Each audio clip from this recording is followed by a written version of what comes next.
Namaste and welcome to the 11th session of spiritual aspects of Agnihotra. We have been discussing the set of the mantras called Ishwar Stuti Pratnopasana. We have covered the first six of them, and today we should be looking at the seventh mantra. A quick review will be quite desirable. The first mantra, of course, was because I like this sequence that is so wonderful. The first one was Vishwani Dev, that we are always interested in getting away from pain and suffering and always wanting to embrace what is positive for us. And who can do it better than that Savita Dev, who has made this world as well as brought us into this world. Now, what are his characteristics? Hiranyagarbha Samavartatagya. Even before he sent us into this world, he made the sun, the earth, so that they are very much livable for us. And then he sends us in a very peculiar form, Ya Atmada Balada. I am enveloped with my mind. And furthermore, as I enter into my mother's body, there are layers of the layers after layers of the body domain. And then one day I become an independent human being. Yasya chaya amrita. If I care to live in his shadow, I will be safely away from anything that is painful and will have a taste of that nectar of bliss, Amrit. And not only he gives me the body and mind domains, he never forgets me. That is the spirit of Ya Pranato Nimishato. All the necessary life forces, the pranic forces, are always functioning non-stop. So that as and when I wish to use my body and mind, they are available to me. And then where does this pranic force? He could have made it work non-stop just by itself. But this is his design, that I must supply food to the body. And that's where the fifth mantra, Yen Dev Yoga, becomes relevant. Anno Vahipana. I must supply food to the body, and that food is a collection cluster of energy that actually came from Dev Yoga, the sun, the fireball. And that heat energy has been absorbed by the food grain, fruits, vegetables, all sorts of species that grow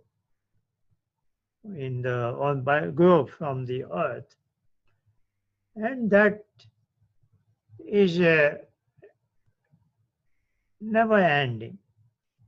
It is always there, one crop after another crop. So that continuity is there, and that's what gives me nourishment, so that my pranic forces are working. This much is applicable to all the living beings, humans, animals, birds, insects, reptiles, fishes. All of them benefit from all this that we have discussed by now. The domains of body and mind, some sort of food and nourishment, and that is coming from the sun. Now at the sixth mantra, we saw that This is specifically for human beings who can lead a life in a very dynamic manner. And that happens because of our intellectual faculty of buddhi, discriminatory ability, that I can distinguish right and wrong. And that helps me explore the hidden world, invisible world behind the visible world. So, as a scientist or philosopher would do it, explore the forces that govern the visible world and thereby learn something new and bring some dynamism in life, harbor all kinds of desires to improve the quality of life. That's what we discussed last week. We noticed that we build houses, they are different from the way we built them 200 years ago. But a bird continues to make its nest exactly the same manner that its ancestors did many centuries ago. So that is where the dynamism of human life comes in. So the sixth mantra was Yat Kamaste Juhumastanno Vayam Syam Patayo Raina, and develop all kinds of new systems and gadgets to improve our quality of life. And today we want to discuss the seventh mantra. Let's move to I want to show you, it's two versions, one in the Sanskar Vidhi and other one is Maharishi Dayanand's Ved Bhashya. This particular mantra comes from Yajurveda, 32nd chapter, and is 10th mantra. Here this is from Sanskar Vidhi, where Maharishi Dayanand gives a word meaning. So let's read out the mantra. Om Sano Bandhur-Janita Savidhata Dhamani Veda Bhuvanani Vishwa Yatra Deva Amritama Anashanastitiye Dhamanna Dhyayanta. अर्थ, हे मनुष्यों, सह वह परमात्मा न अपने लोगों का बंधु भ्राता के समान सुखदायक, जनिता सकल जगत का उत्पादक, सह वह विधाता सब कामों का पूर्ण करने हारा, विश्वा संपूर्ण भुवनानि लोकमात्र और धामानि नाम स्थान जन्मों को वेद जानता है, और यत्र जिस तृतीय सांसारिक सुख दुख से रहित नित्यानंद युक्त धामन मोक्ष स्वरूप धारण करने हारे परमात्मा में अमृतम मोक्ष को आनशानः प्राप्त होके देवा विद्वान लोग अध्ययत स्वेच्छापूर्वक विचारते हैं। वही परमात्मा अपना गुरु, आचार्य, राजा और न्यायाधीश है। अपने लोग मिलकर सदा उसकी भक्ति, किया कहें. So this was the word meaning from Maharishi Dayanand's Sanskar Vidhi. Let's read the same word meaning again. And the second paragraph of Bhavat from his Yajurved commentary. Here it goes now. Hey Manushya, Yatra Jisa, तृतीय जीव प्रकृति से विलक्षण धामन आधार रूप जगदीश्वर में अमृतम मोक्ष सुख को आनशाना प्राप्त होते हुए देवाः विद्वान लोग अध्ययनत सर्वत्र अपनी इच्छा पूर्वक विचरते हैं जो विश्वा सब भुवनानि लोक लोकांतरों और धामानी जन्म स्थान नामों को जानता है वह परमात्मा स न हमारा बंधु भाई के तुल्य मान्य सहायक जनिता उत्पन्न करने हारा सह वही विधाता सब पदार्थों और कर्म फलों का विधान करने वाला है यह निश्चय करो. भावार्थ. हे मनुष्यों, जिस शुद्ध स्वरूप परमात्मा में योगी राज विद्वान लोग मुक्ति सुख को प्राप्त हो आनंद करते हैं उसी को सर्वज्ञ सर्वोत्पादक और सर्वदा सहायकार मानना चाहिए अन्य को नहीं. So let's go through this in our own way, and we have noticed Maharishi Dayanand's interpretation of the mantra at two occasions. We will read it out word by word again, and I will make some comments as we proceed.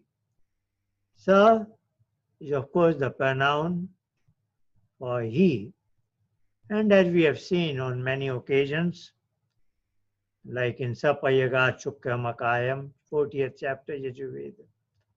Sa, as default in the Vedas, mean, though it is a pronoun generally should be following a noun, but that is the Vedic terminology. Whether it is there or not, in this particular case, there are many other attributes coming, such as Bandhur-Janita, Vidhata, and so on and so forth. So this Sa can correlate with them. But even otherwise, independently, Sa would mean that supreme consciousness, whom we call as Ishwar. No, na is ours, asmakam, in plural it is. So generally the statements refer to we human beings in an assembly, in a group. So we are being told as if an assembly of human beings are being told that he, that supreme consciousness, is our Bandhu. Bandhu is a word which will, even in English, it will give us an inkling about the word bondage, to whom we are bonded with. So here it is that I am always bonded with him. And that we have seen in Yah Pranato Nimishato. Because he is only the non-stop life force behind my body and mind domains. So within this system, he is residing and ensuring that all my essential forces are working non-stop. So naturally, he is with me all the moment. So very true, he is bonded with me And here the analogy is given like a brother. So, and two brothers, siblings, they are always interested in each other's benefit and sometimes go out of their way to help his younger brother or even older brother. So that is what has been told us, that he is always with me as a with due to that inherent bonding, and he is most interested in my well-being as a brother would be interested in. Janita, he is the giver of the birth to the entire universe, and that is what Maharishi Dayananda has mentioned. Sakal Jagat ka Utpadak. Again followed by the same pronoun sa, and then he is being told is Vidhata. He is the governor, so to say. He governs. There are two kinds of world coexisting.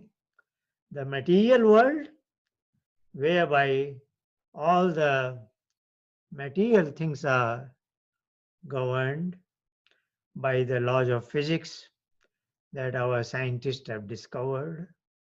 And also there are things like we conscious beings. Of course, our body and mind are made of matter, but we, that self, one who owns my body and mind, that is ultimate seat of my consciousness, me. I am also governed by that same supreme being. So I am governed by the law of karma. That is what determined when and where, in what community, in what family I will be born. So we, the living species, animals, birds included, we are governed by the law of karma, whereas all the other material things are governed by the laws of physics. So that was about Vidhata. And indeed, there are two kinds of world, that is Dhamani and Bhuvnani. Bhuvnani is all kinds of planets and even the empty space, the space between all in between the planets, Bhuvnani. And Dhamani is where the life can be supported. So as we know, they are in particular our own solar system. We have many other planets, Mars, etc., where the life may not be existing. We are not aware of as of now. But this wonderful planet, namely the Earth, has the life, can support us, and this is in the Dhamani. Dhamani he is translated as Nam Sthan Janmoko, where we can take birth and then we can give the specific names to all the things. Whereas Bhuvnani is merely the planets that probably balance the Earth in the solar system. Otherwise, the Earth may not be having this particular well-defined trajectory. So there are all other planets, so that all planets together function as a very stable dynamic system. Otherwise, some sort of instability could have arisen. So, as much as we know, Bhunani and Dhamani complement each other. And Vishwa is that is so in the entire universe, not only our solar system, but all the other things. We have some ideas about other things in the galaxies, but we don't know all the truths about all the galaxies, stars, and so on and so forth. But it is reasonable to speculate that in our galaxy or in other galaxies, there would be certain stars that is like our sun, and certain solar system that may have Earth-like planets. So this is a infinitely large space we are talking about that is very difficult for us to comprehend. So that was the first line. Is it? It's almost like, I like the analogy. Maybe it is helpful for you to place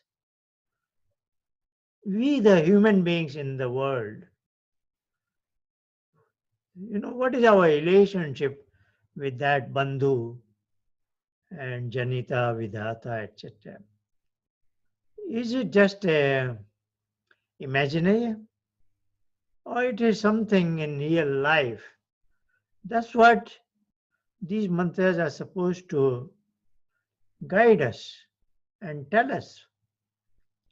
So the analogy I like is, we, the adults, and some of us are grown up, we have our children in universities and colleges, or we have had such a situation when we asked our child, it's time after the schooling to go to a college or university.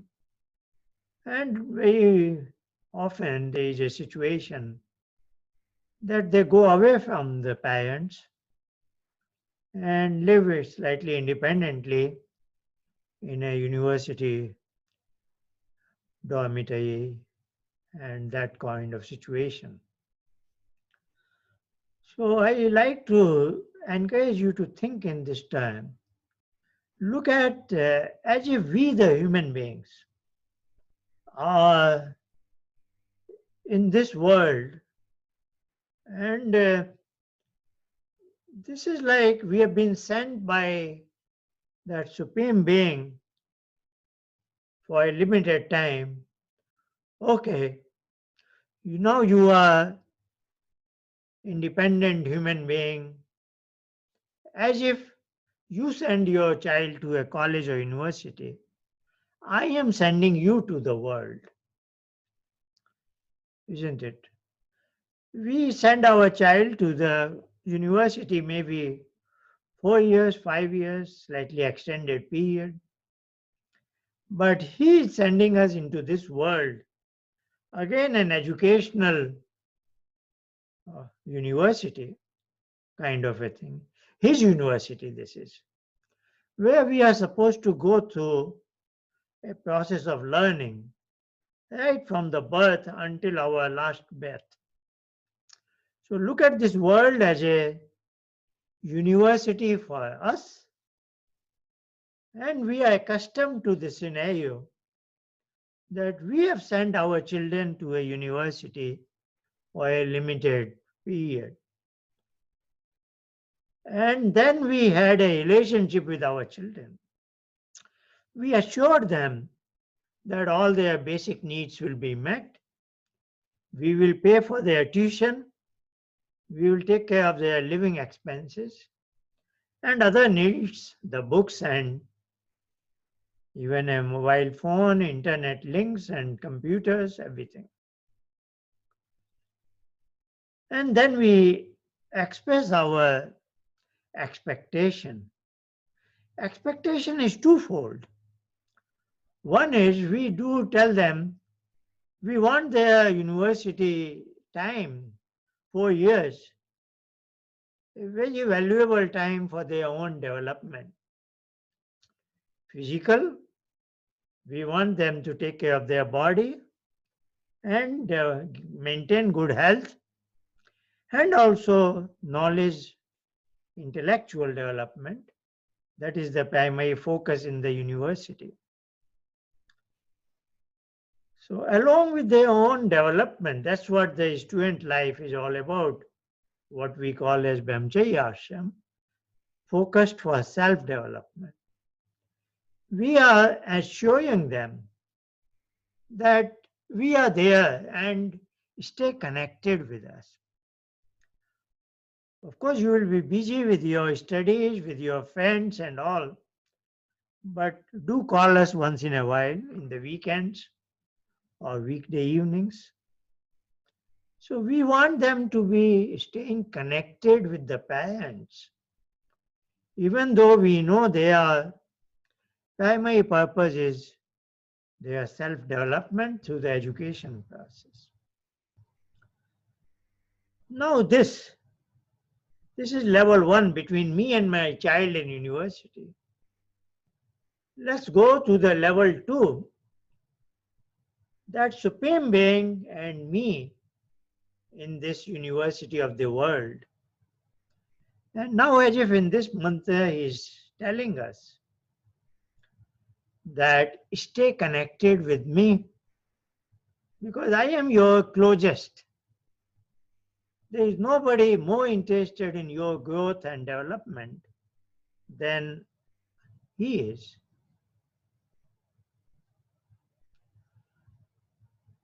That is what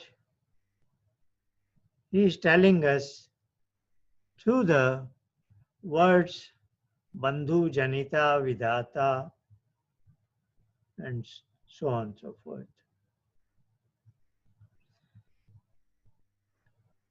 But now there is one very profound meaning in this second part of this mantra, where the word Deva is coming. And we are being told that there is a third kind of happiness, Titiya. I would like you to link it up with the previous mantra, Prajapate Natvadeta. I was very much emphasizing that was relevant to human beings and not to other species. And now to me it looks like this seventh mantra is telling us for general common human beings, some of them who can rise above and become Devta. So the human beings are typically Manushya. And we know it due to the freedom of thought and freedom of action. An average human being, Manushya, can go through a downslide also, become a Rakshas, and just can remain there, just lead a materialistic life, a good human being, just remaining as a usual, common, nice human being, decent person. That is a Manushya. But then, the seventh mantra is telling us, if I rise above in the positive direction, become a Devta. So, in any species of animals, a dog, a cat, a cow, a lion or tiger, a lion is a good lion. Every lion is a good lion. There is nothing like good lions and bad lions. They are all lions as supposed to be. Of course, for us, from our point of view, we will say some cow is good cow, probably it gives more milk, and some cow is bad cow, not giving enough milk, less quantity. But insofar as the community of cows is concerned, that species, all cows are equally good. There is nothing like bad or good, because they are just what they are. But we human beings have to become a human being. That's why we are told Manu Bhava. Bhava is to become. For them it is being is enough. All other species, they merely have to be what they are. They are by birth. A cow, a cat, or dog, a lion, tiger. They just have to merely remain what they are. But in our case, we have to become something very consciously. If I am not even aware of this fact, then gradually I may devolve and lose certain good human qualities which they are in the childhood, but as I grow, I may pick up some wrong things in my life. Then it is downslide. But if I am slightly careful, I don't harm others for my petty gains, then I remain Manushya. But if I think more, the whole dynamics of the law of karma and go beyond it in terms of Nishkam karma, I am not just working for the rewards of my karma. I dedicate all my actions to that Supreme Being. Because He expects me to become good, I am good. Not that I am good because I will get a good reward. So I surrender all the rewards of my action to Him. What Patanjali calls Ishwar Pranidhan. Then I am a higher order karma. Because law of karma is very complex. I just don't bother about rewards. I have a firm belief. I trust that is all in His purview. Let me not worry about rewards of my actions. Na karma lipyate naye. Kovanne ve karmani jiju. I merely go on performing the karma actions that He expects from me, so as to become His agent in this world without bothering about when I will get the rewards of what karma, etc., etc. So this becomes my inner force that I am always doing good in His image. I am His ambassador. I am His agent in this world, and I don't want to let Him down. Then I am in this category. I hope you understand as I see it. The sixth mantra was for general human beings.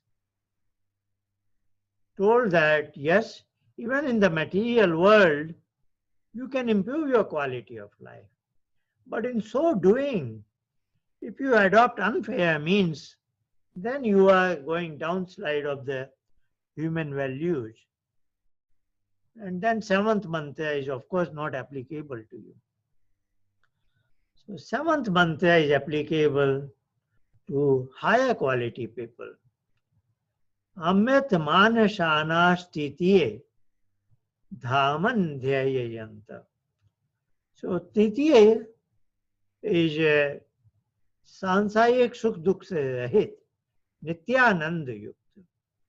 So there is a third kind of joy and happiness. So that is what he is telling us. Anasana prapt hoke, we can taste that. The third kind of pleasure, we can taste it. Who will do that? Devaha is translated as Vidwan log. Vidwanso hi deva. But this Vidwan is not bookish knowledge. One who has realized that knowledge very well, you know, what we are discussing. Just knowing it is not, just you are aware of it. But if it is not part and parcel of your personality, then it doesn't have a meaning. अध्ययन स्वेच्छापूर्वक विचरते हैं, वही परमात्मा अपना गुरु, means I am getting educated by him. He is my teacher. He is the authority above me, and I submit to him as his subject, and he is the one dispensing justice by way of law of karma. So all that very well fits into what we are talking about. The seventh mantra is for a higher order people who are above the average people and who can be classified as deva, who do karma of higher order without expecting any reward, kind of nishkam karma, and then they get the titiya anashana. Anshana is like taste, enjoying the fruit. We have some words in Hindi also. For example, the word nashta. Nashta is na ashta. We are eating some snacks. We are not eating the full meal. So na is negation of the full meal. Negation of what? Ashta. So that anashana is also in that word. So that is enjoying the fruits of my rewards. But here it is saying the third kind. That is very interesting.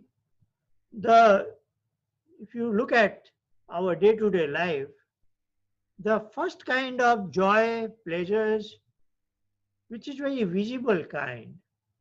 Even a child is very much likes to enjoy it, where our body and mind are both engaged with certain objects of pleasure. Say food. Food comes very first in our mind. If it is something good for my taste, I find it is subjective, of course, and I eat it. I enjoy it taste. So in so doing, my body is there, and of course, the taste, my taste buds knocks at the door of the mind, and mind transmits it further inward, and then I am the owner of my body and mind. I get that taste of it. The last unit being buddhi, where it is displayed. So buddhi is like my screen, not just like this TV screen which has audio and video. There it is five-dimensional screen. That sight, sound, taste, smell and touch. All that somehow pop out.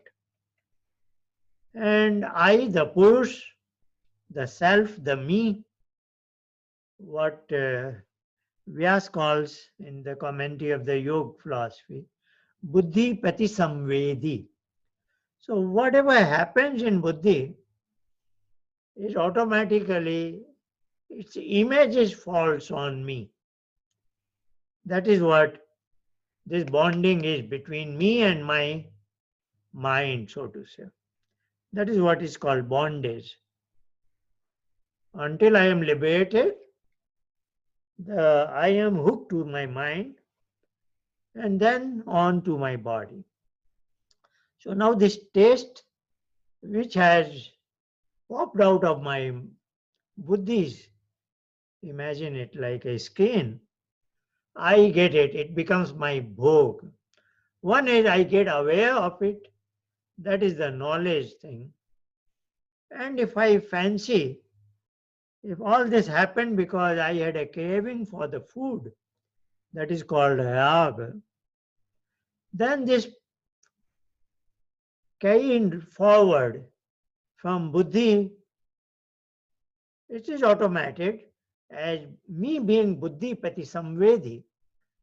I will always get to know what is happening at buddhi. That is automated. So I am trying to distinguish between the rag and vairagya.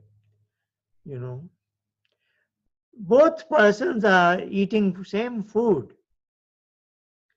Now the person who is enjoying the food, enjoying the taste of the food, because he was driven by his rag, particularly the craving for that particular food dish.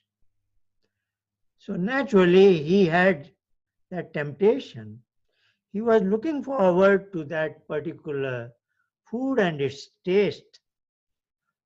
So he eats it, he gets to know the taste. That is his knowledge part, knowing part, which is always there for all sorts of people. Now, for this particular person who was driven by rag, this is not merely the jnana, the knowledge part.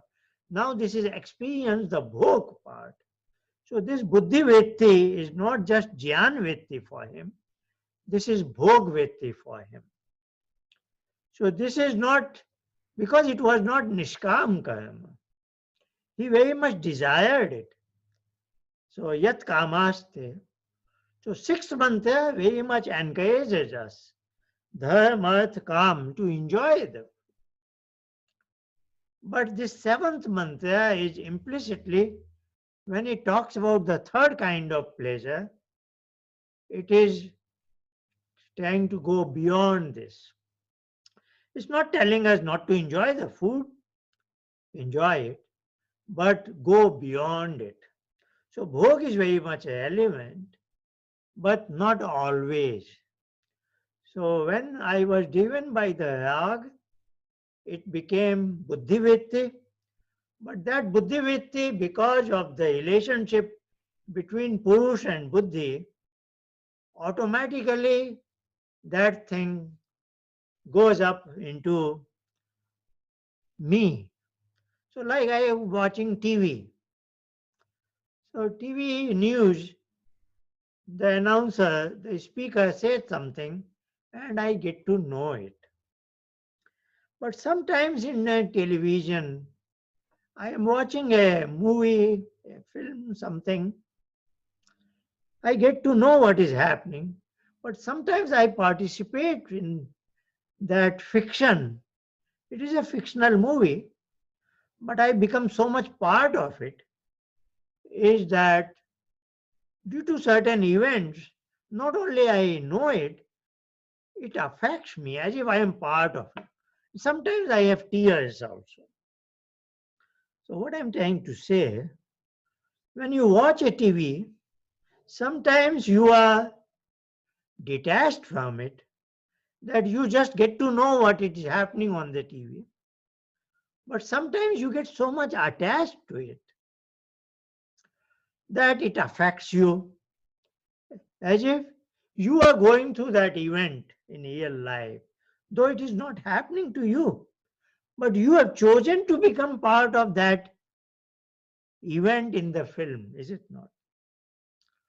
So I hope you understand it. The buddhi is similar to your TV screen. Now you have a choice.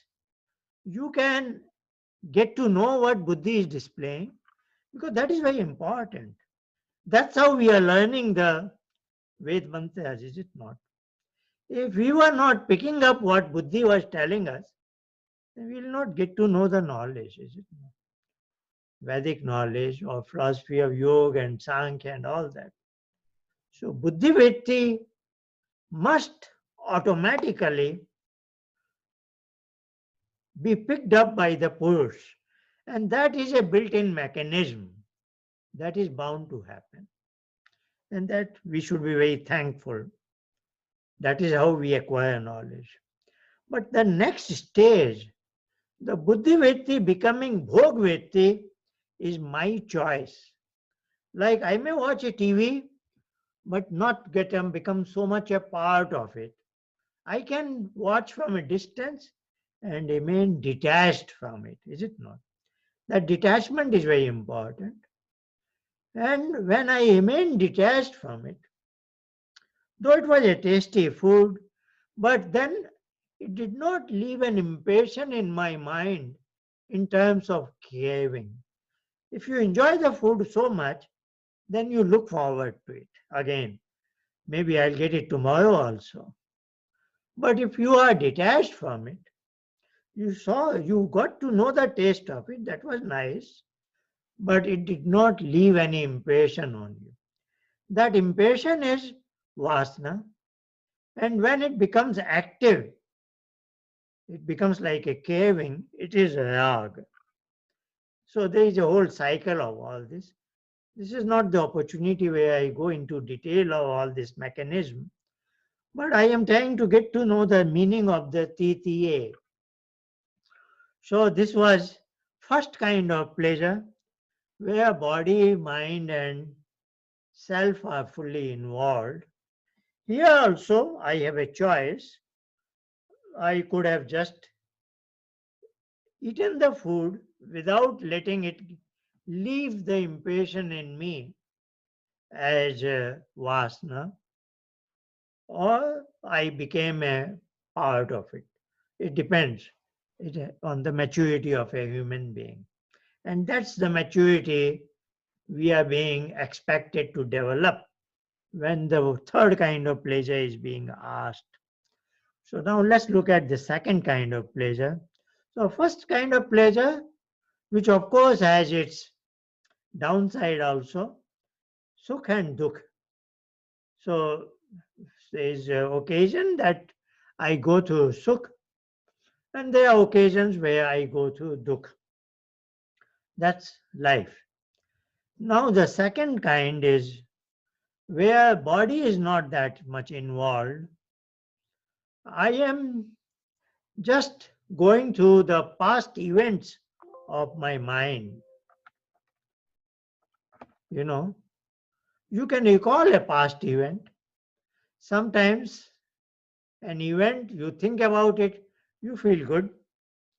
And sometimes there is an event which is a past event stored in your memory, and your buddhi is fetching it, displaying it again. It's kind of a replay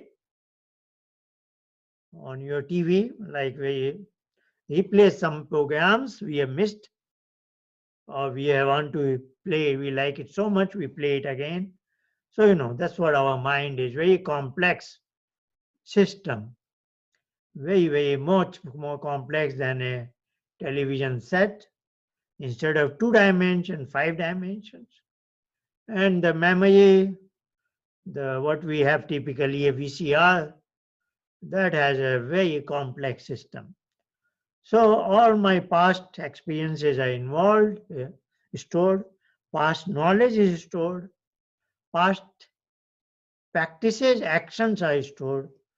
All this past experience is called vasana, past knowledge is called as smriti, past practice is called action-based practice is called sanskar, but the whole family as a whole is also called sanskar. So, terminology gets slightly complex sometimes. Like Pran has 5 members, Pran, Apan, Vyan, Saman, Udan. But Pran may refer to the whole family also. So sanskar is also a similar word. Sometimes it may refer to only action-based impressions, like you learn the driving skill very carefully when you are going to the driving school. But then all those have made the impressions that 10 years later you are an expert driver. You are driving because it's stored in your memory. It just comes out, is it not? So multiple practices become leave a sanskar there. So I was saying the second kind of pleasure where the body is not involved, but mind is involved. You recall a past event, a pleasant event, then you feel good. It leaves, kind of gives you peaceful. So we have a word like shanti and ashanti, peace of mind or disturbed mind. So body is not much involved at that point. So this is also second kind of happiness, that we can think and feel good. Now the third kind is where neither the body is involved nor mind is involved. And there the word is, as we have seen, Ananda. So, Sukh Dukh is a duality. Shanti Ashanti is a duality, positive as well as negative. But in the third dimension, Anand is a very peculiar word that it doesn't have its negative counterpart. It is just Anand. So it is something you feel it. We cannot describe it. And a very distant feeling is there in deep sleep, deep dreamless sleep, Shushupti. So that's why I many times quote this Sankhya statement, Shushupti Samadhi Moksheshu Brahmayupta. So they are in the same category, Shushupti, Samadhi and Moksha. That I am as if in his lap. And he is Satchidananda Swarup. So I get a taste of Ananda. In Sushupti, I don't get real-time feeling. Only when I come out of it, I say that was good. That's why I called it as a distant taste of it. But Samadhi or Upasana, what we call, where I can get a real-time taste of that. And of course, the hint is to bring your mind calm and disconnection from my mind. So the third, so this seventh mantra is encouraging us. Like again, coming back to the student in the university, he can enjoy his 4 years, disconnect from his parents, because parents, as their duty, will give him a credit card, will replenish his account, bank account money. We don't want, as parents, him to face any hardship so that he can study well. Even if he is not, doesn't bother about us, even if he is disconnected from us. But of course, we would like him to be connected to us. Occasional phone calls, occasional visits back to home. Because as parents, we are certainly going to make positive inputs to his life. But it is his choice. The same is applying to us. Now, my child and me, now it is me and that Ishwar. I am the student in this university of the world. And when I am in this world, am I enjoying the world so much? My spouse, my children, my friends, my other siblings and all that. And this wonderful, beautiful material world, that I just don't care about him. I have no awareness. I'm so busy 24 hours. I just don't have a moment for him. That is also a choice. But the seventh mantra is applicable for a superior human being who by choice remains connected to him. That's what is Devaha. And you just don't connect to him if you are a Rakshas. Because then your mind is crooked mind. You have even foregone Yam and Niyam of Patanjali's prescription. It won't be easy for you to go to that state of Samadhi. So you have to live an ethical, moral code of conduct. And not only that, Nishkam Karma. And not only that, that will encourage you to lead with a detachment, with Vairagya. So there is just Jnana Vritti but not Bhog Vritti. And then even to diminish that Jnana Vritti, and when those Jnana Vrittis is very at a lower level, that is called Chitta Vritti. I am not quite applying my intellect towards a discriminatory ability, but I notice something is happening there. So chit is a very general term for that instrument of buddhi, which is at its very base level. It is bringing something from its memory, fetching it and displaying it. Though I am not quite interested in any intellectual decision making.